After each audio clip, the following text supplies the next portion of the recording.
After YY went public, I took a hard look at YY because we passed on that twice. So it got us thinking. And the inflection point came when the IM wasn't used for gaming related activities anymore, for group talk, but it expanded into music. And the people who spend money on music were 屌丝. It's a special group in China that drives a lot of internet activities. There are people aged between 25 to 40, mostly male, lots of money as bosses of SMEs or government officials, lots of money to spend. And if you want to figure out what's the next big trend in China, you have to look at and track what do these people do on the internet. If you fail to do that, then the chances are you're not likely to hit the next big thing in China. So the whole DLC economy, to me, is the biggest trend that anybody who wants to do business in China in the internet space must track and follow. Any disagreements, agreements? Raise your hand if you agree. The audience as well. It's a very Chinese thing. Okay. All right, anybody else? William, you want to go next?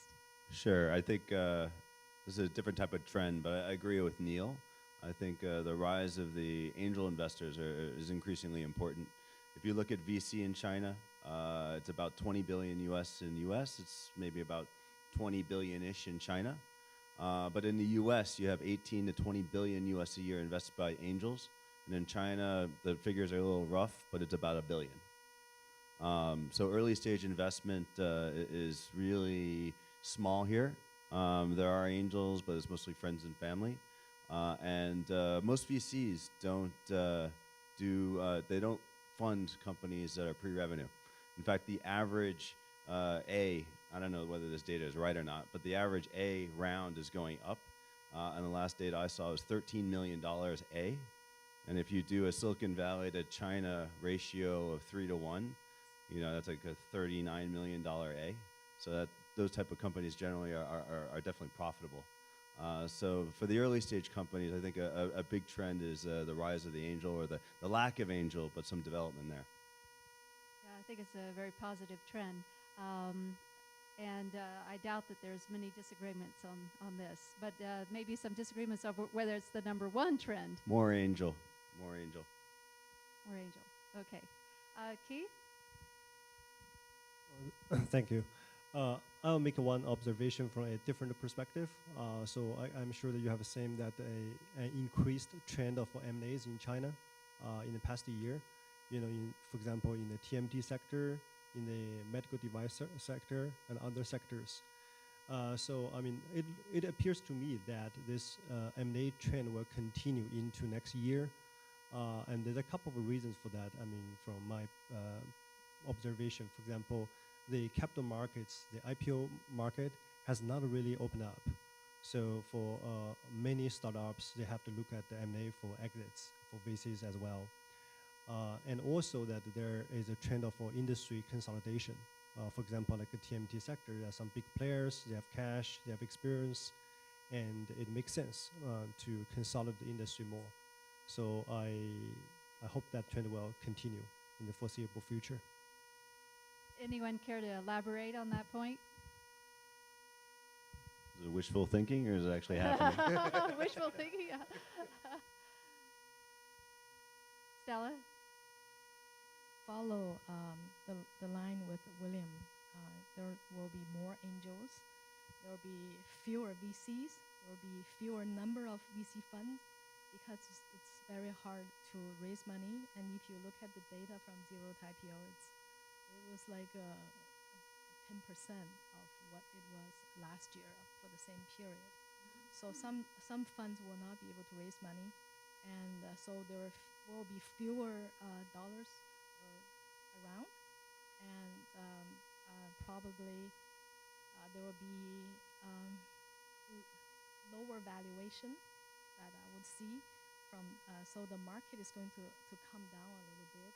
It will be more attractive for the VCs to invest in the funds. So this is about the VC side. If you're looking at the market, I believe in a trend where there will be no PC, there will be a phone, with a tablet and probably a flexible keyboard, which you take with you, and you go to either a hotel or your office. You will have a docking station where you put your phone in there and connect to whatever the TV or the monitor in your office, and going home using the same phone and get connected either to the TV or your 4K by 2K high resolution monitor and work that way. That's what I see, and I see many opportunities for entrepreneurs in this ecosystem for probably lesser big deal, but smaller opportunities. And the big opportunities probably come from still more of the big guys, other than maybe in the ecosystem like Xiaomi, and they really made it. It's very hard, but I think there are software applications, all of the opportunities for this change in the ecosystem. Yeah, I completely agree with that vision. And hopefully Google Glass will take off. There will be ways to build around that, and we'll see. But the rest of this vision, we subscribe. That's why being an investor in Xiaomi from day one. Dave McClure.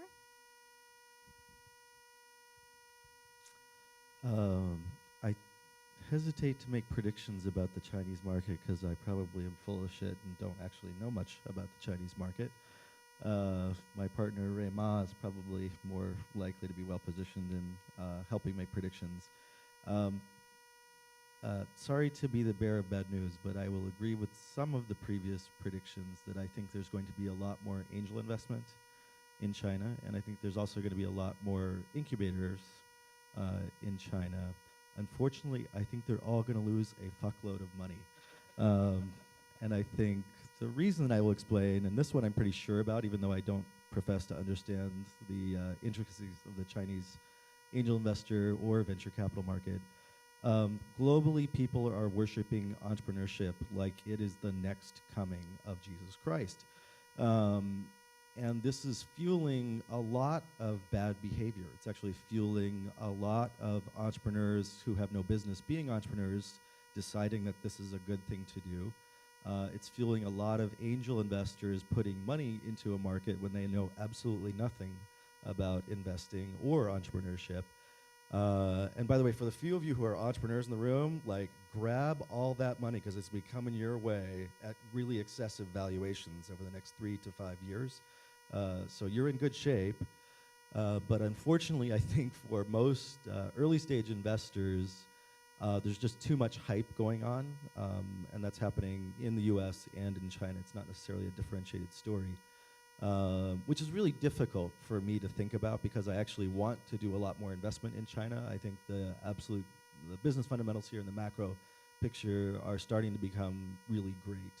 In fact, I think particularly once payments are really figured out, which I think will happen the next 2 to 5 years, and once distribution and logistics are figured out, there'll be a lot lower risk for entrepreneurship. So it's a bit of a puzzle that I want to figure out ways that my firm can actually be doing more investment in China. But I think the lay of the land will be that there'll be a lot of dumb money and a lot of inflated valuations that will make it very difficult to make money. And I think while I can see the M&A market developing here, I don't think that will develop so fast that it will take up all the excess supply that's going to be generated.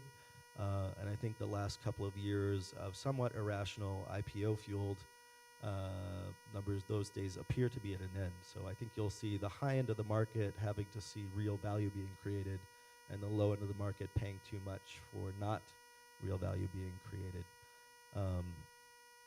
Anyway, sorry to be a real pessimist there, but Well, that's my it's analysis. good to have different voices. To be completely Machiavellian about it, I welcome all that angel money. I welcome all Welcome what? welcome all that dumb angel money using your term. Come in, because they help to train up entrepreneurs. Chinese entrepreneurs, a lot of them need more training. China wasn't training the first day he joined Joyo. It took Beijing and him over 10 years to get there. So I love it if there could be more money coming in. Help to train up the entrepreneurs. It will make our job much but easier. that doesn't make me want to put my money here. Well, I'm not here to make you rich. I'm here to make me rich. So there is a big difference. I mean, there's $1 billion here versus 20 billion in VC versus 20 billion in the U.S. of angel versus 20 billion of VC. So there is a bit of a shortage here. So the valuations on the early stage on the angel side here are a fraction of that in the U.S. And the terms are, shall we say, more. That may be true, but that doesn't mean They're- that people are going to invest in things that are smart and make Oh, money. of course not. Of course not. There's another sucker born every day. Buying a pile of shit for 50 cents instead of $5 isn't a great deal. Yeah, of course. But there's a lot of companies that have to prove themselves so that in order to attract No, I what mean, angel capital there is. I think there are a lot of smart entrepreneurs here, and I think there are a ton of opportunity to go after. I'm just worried that there's going to be a lot of capital chasing that for the wrong reasons because of, movies like The Social Network or, Chinese partners. I think that's really, there is a great story about entrepreneurship both in U.S. and China, but it attracts too many entrepreneurs as opposed to Yeah. people doing the right real businesses. And I also think there's too much innovation in that word. I fucking hate that word because it's just like being worshipped way too much. Problem solving. Let's just focus on problem solving. I think there's too much money fueling social media driven solutions, which is because they're really popular now, and you have Instagram being bought for $1 billion and the success of all these other things. Whereas like there are real problems to be solved, which are really super, super basic, like food delivery. Online food delivery is like a huge business. And like I don't think that the entrepreneurs in the audience are feeling like that's like the sexy story. They're not gonna be doing those things, which actually I think provide real value and actually generate returns. I hope you find the next food delivery company. I do actually. I mean, Yeah. that's we've done about 25 or 30 of those investments in the U.S., and I think it's a big opportunity. I think the competitive market for that is just very unable to respond to that. To echo one of the points David just mentioned, speaking of the like U.S. IPOs, and there was a irrational burst of IPOs 2 or 3 years ago. There were a big number of IPOs, but if we look back like 5 or 6 years ago, when it was more stable, there was 6 to 8 U.S. IPOs from China. That is more like a normal number of deals. And if that trend resumes, that means a lot of startups companies, they look at other exits, M&A or other approach. So on a related note is that from our experience is that I think going forward, a lot of companies will need to focus on long-term business sustainability and to survive. Instead of a couple of years ago, many companies want to rush to the gate, do a fast IPO, or just look for short-term returns. So I got another trend, or you want to keep going? Yeah, go ahead, William. So I think previously in China, you had a lot of the big firms, and they'd get big, and they'd build one of every type of product, and then they would do their best to squash all the startups. And I think now you're seeing a little bit of openness as some of these big platforms are going to war with each other, and they're trying to find some friends to help them fight each other. So you got the big 3 or 4, and they're opening up a little bit to partnerships with startups. It's very, very early, but as an investor in about 20 odd startups, I'm starting to see them opening up and try and create a little bit of an ecosystem, which allows because right now it's famine, and then 1 out of 100 gets a feast. But there's actually a path to revenue in partnership with some of the bigger guys. Now, they could turn around and squash the little companies anyway. We don't know yet. But that's a new trend that you're starting to see. So we're talking about Baidu, Alibaba, Tencent, and anyone else? What? Okay. T for Tencent, A for Okay. Alibaba, Yeah. B for Baidu, Yep. L for Beijing, E for Zhou Hongyi of 360, Qihu, And as for Sina, I got it. the 6 companies. Okay. Are most of those acquisitions being made at $10 million or higher numbers, over 100 million? Is it over 100 million or under 500K? But I'm not even just talking about acquisitions. I'm talking about actual partnerships where with rev share and things like that. But I'm not sure I would actually trust all the tables. So some of my companies work with some of them, but some of them definitely don't work with some of them. If you can figure that out. That was really telling. You know, William. the analogy that we always use in China is the Warring State period. You know, there were 7 countries, 7 nations all in China during Warring State period. There's only one Qing dynasty that the rule everyone, unify everyone. We don't see that happening, but of the 6, obviously Tencent and Ali stood out. Everyone else is Baidu used to be up there. Now they're struggling on mobile. Hopefully come back. But as William pointed out, they all need ammunition to fight each other. So they're willing to invest in category leaders, like Baidu doing Qunar. Baidu would never, invest in Qunar before, the kayak of China. But because they want to monetize the traffic, travel-related traffic better, they made an investment in Qunar, which is #1 travel search engine. And Alibaba has been very aggressive, investing and buying mobile app that provide traffic to feed into Taobao. They need that because they're worried about what Weixin WeChat is doing on mobile. So that's all good for guys like this. But if you look at the few big hits that have happened over the last few years in China, whether it's Youku, whether it's arguably Renren, and then Qihoo, all the entrepreneurs that built those companies were all over 38 years in age. They're all in the early 1970s, late 1960s. They went through the first internet wave, and they missed that somehow, or didn't take full advantage of it. And they battled through over the next 10 years, and now leveraging mobile or some form of that to get back to the top. It's very hard to find a Mark Zuckerberg in China or someone who's young in their 20s, give him money, hoping that he will be the next star. It'll take them a long time because it's a jungle here. People copy, people cheat, people steal. Happens all the time. And I have company that on both sides of that equation. And that's just the way things are in China. So unless you have the social relationships, you have the shui-jing, you have the internet people who support you no matter what you do, it's very difficult for the consumers to know where you stand and how good you are, and vice versa. Because this society lacks trust. So it's more of how many people support you on the internet that give you a sense whether you're real or not. And if you're a young 25, 26-year-old, you ain't gonna have many friends in this world to help you.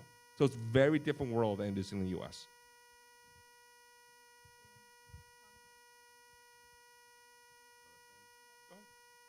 Well, we can also shift to what's your #1 tech trend going forward? What do you think is going to really set the world on fire in technology? I'll pick one. I'll pick the opportunities about wearable devices and wearable technologies. Wearable devices. Yeah, where Okay. things like, I see William has one and I have one, the Nike Fuel. I have another Jawbone. And I lost one that's called Fitbit.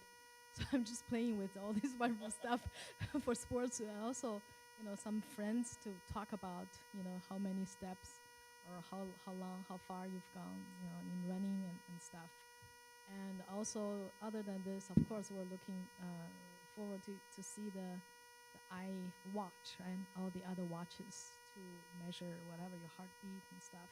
And there are also stuff coming out with the vests. I think Under Armour is going to have one that will measure also your heartbeat, your lung capacity, how fast the pulse goes, and all of these. I mean, these are the opportunities for people who will be able to do the accelerometers, the sensors, the low power Bluetooth chips, and also for those who have the apps to work with that. That's another new set of ecosystem. The opportunities also are for entrepreneurs in China. So I'm just, staying out of this mobile internet kind of stuff. Okay. So we're doing some, hard stuff and Okay, some wearable of the devices. yeah, But not Google Glass or anything like Google Glass? Yeah, Yeah, That's that's part part of it. You know, Yeah. why I'm thinking this is going to be in China really soon. One of our partners actually saw a copycat of the Fitbit, and it cost I think some 60 RMB and sells at 100 RMB. So I mean, I think this is going to be big. You just need to really execute fast, and in order to get a really huge market share. Yeah. Dave, from your Silicon Valley perspective and also your global perspective, what do you think? I think there's going to be continuing development in a lot of payment systems for small business and basic retail inventory systems. But I think the area that we've been trying to spend a lot more time in is around children's education. Children's education. And actually, I think it's okay. Obviously, somebody in the children's education field there. Somebody in the front row here, right? Anyway, I just think that there's been a historic lack of attention to family-related businesses for internet entrepreneurs. And dude, just because it's awesome doesn't mean you're going to kick ass. So just like calm down a little bit. No, I think that because of the growth of mobile and iPad devices, previously a lot of education purchases in the U.S. at least were made through regulatory environments at the state and federal level, and it was very difficult. You were basically doing an enterprise sales process to a customer that had no money in a lot of the education systems. But now with the advent of mobile devices that have payment systems built in for the most part, you can go direct to family, or to the teacher maybe, and monetize directly. And I think that's blowing open a huge amount of opportunity for education-focused entrepreneurs. Specifically, I think the other issue is that a lot of entrepreneurs have been male and single, and so they really have limited understanding of what the need is for parents. We've been investing in a bunch of companies that are doing children's education books and services and some family safety and security. And I would also say probably at the other end of the spectrum, there's going to be a huge opportunity for seniors and products and services for people over 60. And that's probably true in the China market, in the Japanese market, European markets as well. So I think, and none of these topics are really very sexy. They're just actually very process and efficiency areas. But moms and parents will spend unending amounts of money to make sure their kids are educated and safe. And I just feel like there's been a lack of entrepreneurship and product offerings. And unfortunately, games are not really the answer there. Maybe gamified education is, but I don't think building more Angry Birds right now is going to be the product that most moms or parents want for the kids. At least my wife doesn't want that as much. So this is one area where I agree with Dave. I did something like 6 deals in education plus 3 in kids education. Some of the things that we do in Asia you probably couldn't do in the U.S. because we have a different type of government here. So one of them is the guy who keeps on hopping up and down is Smart Tots, which is a big data play on children. Wait, a big data play on children. Yep. Could you explain that? I'm as confused about big data as Neil is, I think, so. Yeah, well, we collect a lot of data on children and their parents. Why do I want you to do, as a parent, why would I want to give that to you? Well, Chinese parents are very into what their children are up to, especially when they start. Oh, test scores. Okay, yeah, sure. Well, at the age of 7, everything is tested and graded and ranked. When they're younger, they still are trying to figure out how to test and grade and rank them, but there isn't a school to send them to. So in a sense, we can step in there. But the other issue is that most children's education in the U.S. is paid. So you pay for an app. But in Asia, most online content is either through advertising, which feeds into a game, or through in-app purchase in a game. And you can't really sell a sword to a kid to make them learn math faster. So we need to find different ways to monetize kids' education, and this particular company has found one in terms of helping their parents understand what's going on with their kids, and then monetizing the parents, not monetizing the children. We're not selling the children. I wanted to say one thing about gamification in education. I think this could really transform education, and it's very badly needed. But we haven't really seen much good companies in this area because it's very difficult, right? You have to understand the education, you have to understand the gaming, and you have to, yeah. So if people are working on that, if you're really working hard on that, taking some time, I think this is going to be a great opportunity.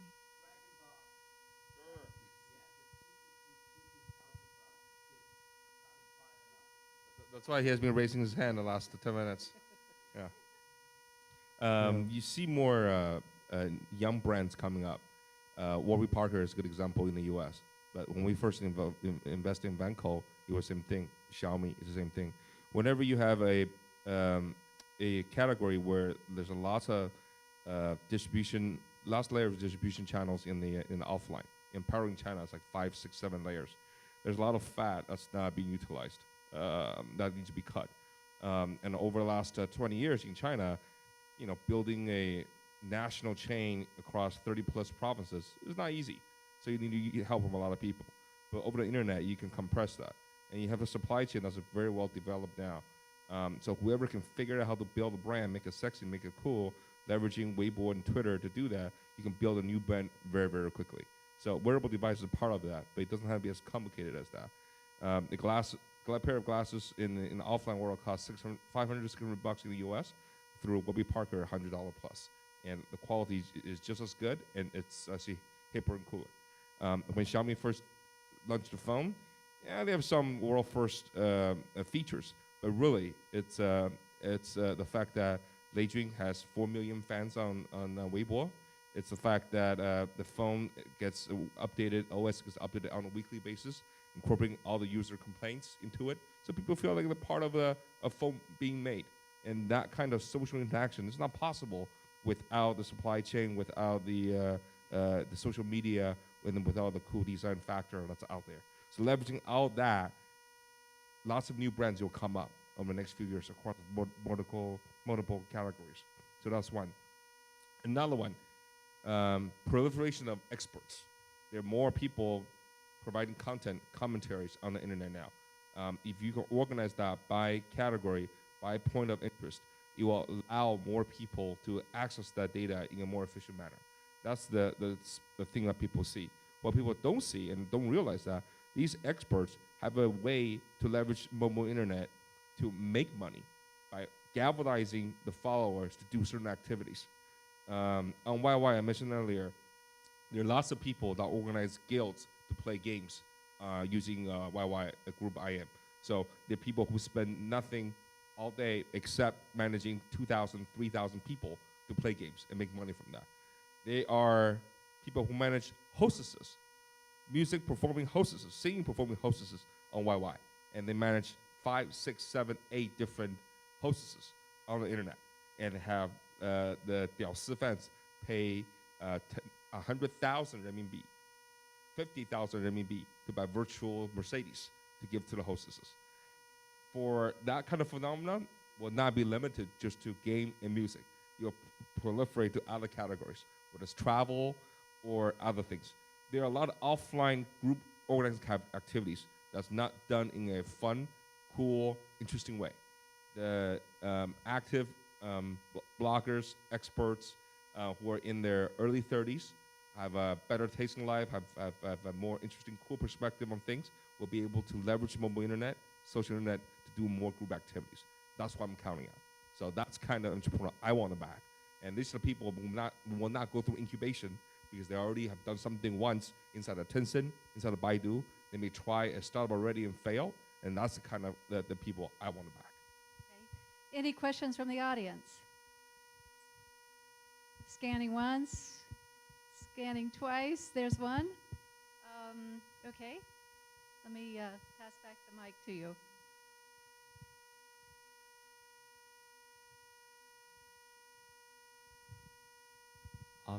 Hello, I'm Zibin, and I'm doing a startup myself on mobile games. So regarding mobile games, right? We know that the 屌丝 phenomena is very strong in China, and when VCs look at deals for mobile games, does it become very different from how US VC look at mobile game startup versus Chinese VC looking at mobile game startup? Like, is there more practicality in how you deliver your game to the market and maybe like less ambition, so to speak? Thanks. I don't know. I lost a bunch of money investing in games, so I'm pretty much done. I thought you just invested in Henry. He doesn't make the games. He just flogs them. He just sells the games. So I can't speak to that exactly because I'm not investing in the game developers. I'm focused on Publishers. publishing, distribution, monetization, optimization. So my big trend, what I'm interested in, is optimization, analytics. It's an area that's sort of you don't see a lot in China. I went through the analytics departments of the top e-commerce stores, online e-commerce players a couple of years ago, and I couldn't hire anybody because they all sucked. And so we're actually importing guys from other countries. But that's a big trend for China because the concept of ROI is kind of foreign, or optimization is pretty foreign. But for games, I'm not very helpful there. So we look Okay, one other really quick question. Yes? Jason?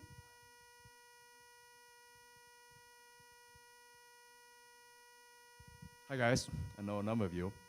I'm Jason Ma, 3EQ CEO and also Forbes contributor, and I write about mentoring young leaders. So education is a $4 to $5 trillion global market worldwide. It's about the second or the third largest global market. Now, from your vantage point, for those of you that are actively investing in education, out of the dozens of sectors or categories on both the supply side and the demand side, which subsectors or categories do you think are the most interesting to you? And how do you see the next 5 to 10 years in those categories? In 2 minutes. That's a really Good broad question. question, but I think it's yeah. a vocational training. vocational training. Yeah. Mm-hmm. Go ahead. Anybody else? So for education, been doing it for 6-7 years, and I'm not generally trying to revolutionize anything. Most of the time, I'm just trying to solve a specific problem. One of the problems we've invested heavily in is how do you help Chinese students study abroad? Because right now the system is, well, there is no system. It's a complete mess. So we've invested in 2 companies and looking at a third. So I'm looking at solving specific problems within education. A revolution, I'll leave that to other people to invest in. If you're a big investor in education in China in the last 10 years, you would have lost a lot of money. There were only 2 companies that made money, and those you were into education and insurance. So I'm not saying the future is not bad, but the last 10 years would have been really tough. Okay. Any concluding remarks? I'll just be a little bit more narrow than education overall, and language, generally speaking, and English language education globally are 2 areas that we're spending a lot of investments and time in. So I think probably 4 global languages: English, Mandarin, Spanish, and Arabic, and then probably 20 languages at least that are interesting from an economic standpoint. And so the growth of content around the world, although English is starting to be the default global language, there's still going to be a ton of content translated into and out of all of those languages. And so just a huge amount of people coming online in both Spanish and Arabic markets, a huge amount of spend in Mandarin and English, and pretty much everybody wanting to learn English globally. So those are very big investment trends, I think. And we're trying to do a lot in those areas. Okay, thanks everyone. Let's thank our venture capital panelists and deal maker panelists. Okay, gang, William, Hans, Stella, and Dave. And we are running a little late on our timing here. And so those who want to stay and hear Dave McClure talk about, do you want to? Sure, as long as I don't offend too many more people, I guess. Okay, Dave said he'll stay and make a few more remarks since he's making a special appearance here from Silicon Valley, and he's going to wrap it up for us. Okay. Okay. I'm putting the spotlight on you. So it's a free-form freestyle for me on venture capital. Yeah. Okay. Well, I guess I'll try and just maybe outline one trend that I think is near and dear to my heart, which is I don't think that venture capital itself has really taken the advice that most venture capitalists give entrepreneurs, which is trying to figure out how to scale and automate the business. And I think clearly there's just a ton of talent globally and a lot of opportunity to go after. And frankly, I don't think venture capital has a very good track record of investing, on average at least. And probably there's too much capital in a lot of geographies that are available at late stages, not nearly enough in early stages. So one of the areas that we're trying to spend a lot more time on is trying to figure out how to go after a scalable structure for venture capital. And probably in every city around the world that, say, has a 10 million user population or more, which I'm guessing is probably at least 50 and maybe 100 cities, there's probably opportunity for doing early stage venture capital at some scale. But the techniques for doing that have to be a lot better. The exit conditions and liquidity have to be a lot better. Probably payment as a very base level of revenue generation needs to be better in at least most markets. Why are you interested in China? There's 1 billion people here. Okay. Yeah, it's a huge market and growing. Actually, I mean, I think going beyond that, there's, clearly probably two of the most entrepreneurial cultures in the world are the U.S. and China. And so even though we actually have a lot of other efforts going on in India and Brazil and Mexico, I think the big opportunity is just to tap into the, really aggressive and amazing Chinese entrepreneurial spirit. And probably the only thing that really is holding us back from doing more is just more familiarity with the local cultural and speaker. And then, like I was talking about before, I think the payment fundamentals, which probably get solved in the next 2 to 5 years, will create a lot less friction for creating businesses. What do you think One about comment for you. yeah. The most, almost the one of, if not the most depressing day of my life was going to YC Demo Day, August 23rd, 2011. After hearing for 5 hours, 63 pitches, I've never been more depressed because every one of them sounds so smooth, logical, concise, punchy to the point. Whoever can help transfer that kind of skills, training to China to help the young entrepreneurs grow up at a much faster pace can add a lot of value to the system, but it's very hard work. So, I mean, I think that's right on target because a lot of traditional venture, for the most part, is post-traction investing. And really, there's not a lot of education required there other than maybe, recruiting and business or organizational development. But I think there's pre-traction investing, which is probably, most incubation and seed and maybe even some early stage Series A. The critical factors are probably around engineering, marketing, and design. And just finding good investors or mentors to help companies when they're developing there. It's not typically coming from traditional venture. It's usually coming from other entrepreneurs that act as mentors. In Silicon Valley, it's probably like the one place where you have enough concentration of those people who actually are also angel investors, but in most other parts of the world, there's not a concentration of those people, and they're not angel investors. And so it's much more difficult to get the right sort of environmental conditions to have success. So I think, we've been trying to spend a lot more time on figuring out how to do really internet marketing as a core skill set across a number of different channels. If you look at engineering, design, and marketing, so there are schools for engineers, and although people bitch about programming all over the world, there's actually lots of programmers these days. In the design areas, I think 5 or 10 years ago, that was really challenging, and it's still challenging in a lot of places, but you're starting to develop a set of best practices around design and user experience and work with engineering community. And there are schools for design. They're not always like engineered in the right ways for startups development. But really what I found is just like the biggest missing critical part is experienced internet marketing folks.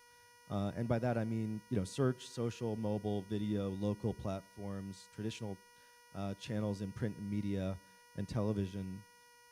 Like the profession of internet marketing is probably one of the most complicated and fastest changing. And it's just really, really hard to find good people there. And that's often the limiting factor in companies getting to Series A or getting to a larger Series B, is getting the customer acquisition and revenue generation that comes from those internet marketing skill sets. So I really feel like that's something to concentrate on a lot in these areas, is really figuring out how do we educate people at scale about doing internet marketing on new channels, and then getting entrepreneurs to recognize that that's a critical function and skill set to bring in that's just as important as engineering or design, and might even be more important in some ways. In China, we'll probably rank design as the most critical skill set that's missing. Most products here are just not easy to use, crappy, and users, for lack of alternative or sophistication, put up with it. Number two is engineering. How do you architect something that's scalable and flexible? Not easy here. Marketing, actually, yeah, there are not as many experienced people, but you can find a lot of good enough substitutes. But design, number one. For doing paid and organic distribution on mobile, there's like lots of marketing people, because I just don't see If people the product's good, it sells itself. Right now, the products are just crappy. That's bullshit. That's not It's true. totally true. Yeah, no, For but the you're top right. You're right. 1%, They don't have maybe. enough good marketing people. And if you look at this, going to change very fast. If you look at gaming, the Chinese were so bad with that. The Koreans were so good, right? But it took them like 5 years to catch up on that one. I think design gave them 3 to 5 years. They're going to catch up. I'll give you an example. So digital marketing firms in China are bringing, like 4A agencies included, are bringing people from New York and London to China, or especially Shanghai, because they're cheaper than the local Chinese. There's a bit of a shortage, so it's all the way around. Henry?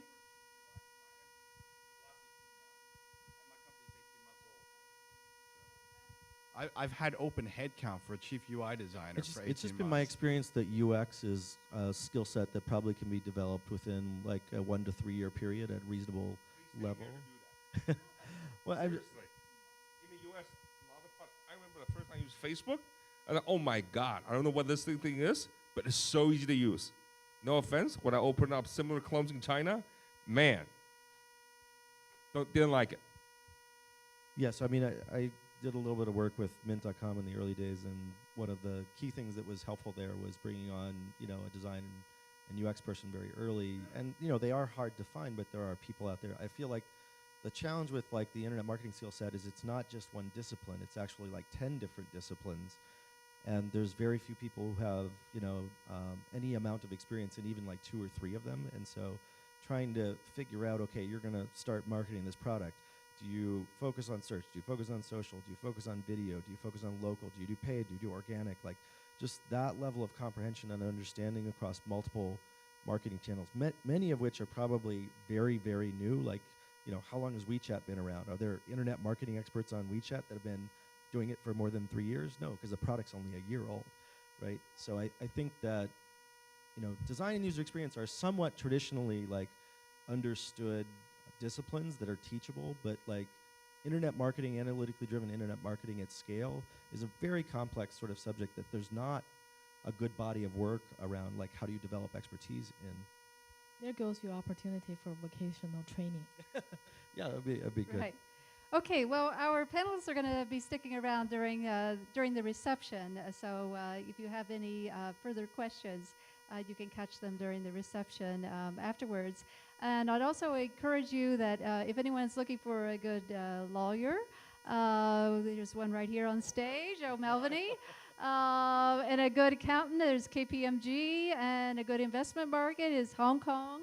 Invest Hong Kong's represented here, and a good furniture company, Hayworth, which is helping us with the furniture, and the Chinese winery that's out here, courtesy of Heine Group.